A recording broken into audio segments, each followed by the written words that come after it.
लेकिन कुर्सी इख्तिदार पर बैठकर नफरत फैलाने से तुम्हें फुर्सत नहीं। क्या कहा? कटवा बोलते हैं। क्यों भाई? हम कितना गलत लफ्ज इस्तेमाल करते हैं वो, कि ये मुस्लिम कटवा ओ कटवे बोलते हैं।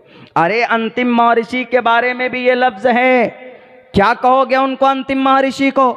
लिंक छिधी शिखाहीना सिमशरूधारी सदूशका उच्चलापि सर्वभक्षी भविष्यति जनूमम विना कोलम च पश्वस्ते शाम भक्षयामतामम मुस्लिनेव संस्कारा को शैरी भविष्यति तस्मान मुस्लवंतो ही जातु धर्म दूषका इति पश्चात धर्मुच्च भविष्यति मया कुर्ता। उठाइए मेंबर ऑफ पार्लियामेंट साहब, पढ़िए इसको, इस मंत्र को। आपके दादा परदादा भी नहीं पढ़े होंगे शायद पूरे को। इसमें लिखा लिंक छिधी, लिंक छिधी, लिंक छिधा हुआ होगा, मतलब मख्तून होंगे, कटा हुआ होगा। किनका? अंतिम महर्षि का। और अंतिम महर्षि कौन है? अंतिम महर्षि पर तो आपका भी विश्वास है। अंतिम महर्षि वो होंगे जो है तस्मिन्नतरे मले चाचार्यन समन्विता महामदैत्यात शिष्यो साक समन्विता, धर्म की अच्छाई को लेकर रेगिस्तान में जाएंगे। इस पर तो आपका भी अकीदा है। इसको छोड़िए और लीजिए। अस्मल्लाम इल्ले मित्रा वरुणादिबियानी दत्ता इल्ले वरुणो मित्रस्तेजस कामय होतार बिंदरो महासुरिंदरो अल्लो जयस्ते श्रेष्ठम पन्नम ब्रह्मांडम अल्लो रसूल महामद कबरस अल्लो अल्लामा। उपनिषद का मंत्र है। इस पर तो आपका विश्वास होगा। मेंबर ऑफ पार्लियामेंट सब इस पर नहीं है। तो ये लीजिए, नराशन सम्माजिनम वाजन्नी शैदीरम पूषणम सन्मैरीम हे रथम न दुर्गा दवसवा सुदान वो विश्व सम्मानो अहंसो निष्पिपरता। इस पर तो होगा। नहीं जानते तो आप जाइएगा सारा मंत्र लेकर किसी पुरोहित के पास, कहिएगा कि भाई मौलाना अब्दुल्ला इतने सारा मंत्र पढ़ के दिए हैं, इसमें अंतिम महर्षि के बारे में क्या कटवा लफ्ज आया है? मुअज्जब लफ्ज इस्तेमाल कीजिए आप। लिंक छिधी, लिंक छिदा हुआ होगा अंतिम महर्षि का। आप लिंक छिदा हुआ बोलते, हम खतना किया हुआ बोलते, मखतून बोलते। 1 घंटा 1.5 घंटा 2 घंटे भी स्पीच दिया जाए तो किसी की मजहबी भावनाओं को टच किए बगैर स्पीच दिया जा सकता है, लेकिन कुर्सी इख्तिदार पर बैठकर नफरत फैलाने से तुम्हें फुर्सत नहीं। और सुन लो, अगर तुम ये चाहते हो कि इस तरह के अनाप शनाप बकर हम ईश्वर की प्रिय मित्र हासिल करेंगे, उठाओ प्रश्नोत्तरी का मंत्र। कहा गया, साफ साफ लफ्जों में कहा गया, के हेतु ब्रह्मगति स्थांति सत्संगतिर्दान विचारतोषा। इस जमीन पर ईश्वर की कुर्बत चाहते हो तो अच्छे नाम का वर्णन करना होगा मेंबर ऑफ पार्लियामेंट साहब, नहीं तो नाप दिए जाओगे परमात्मा के सामने में। कृष्ण जी कहता है कि हम तो कहते थे कि अरे धर्म इबादत के लिए है, तुम तो धर्म के लिए लोगों को लड़ाते थे। तो क्या जवाब दीजिएगा मेंबर ऑफ पार्लियामेंट साहब? एक मेंबर ऑफ पार्लियामेंट को टारगेट करते हैं, कभी इस मामले पर कभी उस मामले पर। बैरक हमारे नबी ही वो महान व्यक्ति है जिनकी अनेक विशेषताएं। गौतम बुद्ध सिद्धार्थ ने भी आप अलैहिस्सलाम की तारीफ की। और गौतम बुद्ध सिद्धार्थ 2700 साल पहले जिनका ज़माना, उन्होंने कहा कि हमको अगर आखिर में वक्त मिलता, बस थोड़ी सी देर और मैं बात करके 2-4 मिनट के अंदर अपनी बात ख़त्म करता हूँ। और मौजूदा वक्त के ताल्लुक़ से तो बात होनी ही चाहिए। ऐसा नहीं कि हमारे नबी पाक अलैहिस्सलातु वस्सलाम आए, ज़माने के एतबार से दुनिया को समझाओ, हमारे नबी आए थे, लेकिन हमारे नबी अभी के लिए भी रोल मॉडल है। लेकिन यहाँ होता क्या है, हमारे अपनों हम ही लोगों की इंतशार की वजह से आज दुनिया के दुश्मनान इस्लाम जो हैं वो कामयाब है। अल्लाह के नबी अलैहिस्सलाम हमारे लिए कहते हैं कि ए मुसलमानों, तुम लोग आपस में भाई भाई हो।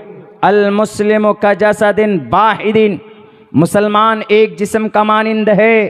अल मुस्लिमो, टोटल मुसलमान, पूरब का हो, पश्चिम का हो, दक्षिण का हो, उत्तर का हो, हर एक मुसलमान एक जिस्म के मानिंद है। लेकिन अगर यहाँ पर वो बुलडोज़र किसी की मस्जिद पर चलता है तो दूसरे मोहल्ले के मुसलमान खुश होते हैं, अच्छा हुआ।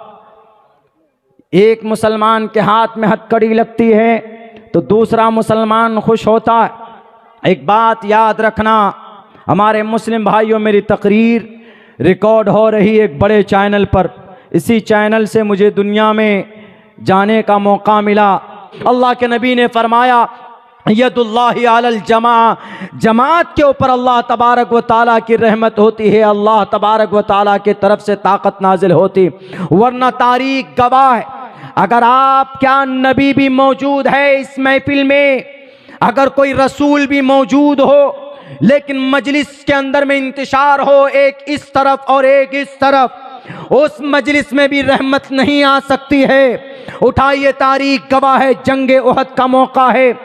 जंगे बदर में 313 थे, लेकिन एक थे तो 1000 लश्कर जर्रार के नाक में नकेल डाल दिया था। और वहीं पर 1-1.5 साल के बाद में दूसरी जंग होती, जंगे उहद। उसके अंदर सहाबा 2 खेमों में बट गए थे और नबी भी मौजूद थे, अबू बकर मौजूद थे, उमर फारूक मौजूद थे। आने वाली नुसरत और फतह को भी अल्लाह तबारक व ताला ने में शिकस्त से बदल दिया था। उसी जंगे उहद के मैदान में हजरत हमजा को उनके जिस्म के टुकड़े हुए थे। उसी जंगे उहद के मैदान में 70 सहाबा को गाजर मूली की तरह शहीद कर दिया गया था। क्या नबी नहीं थे?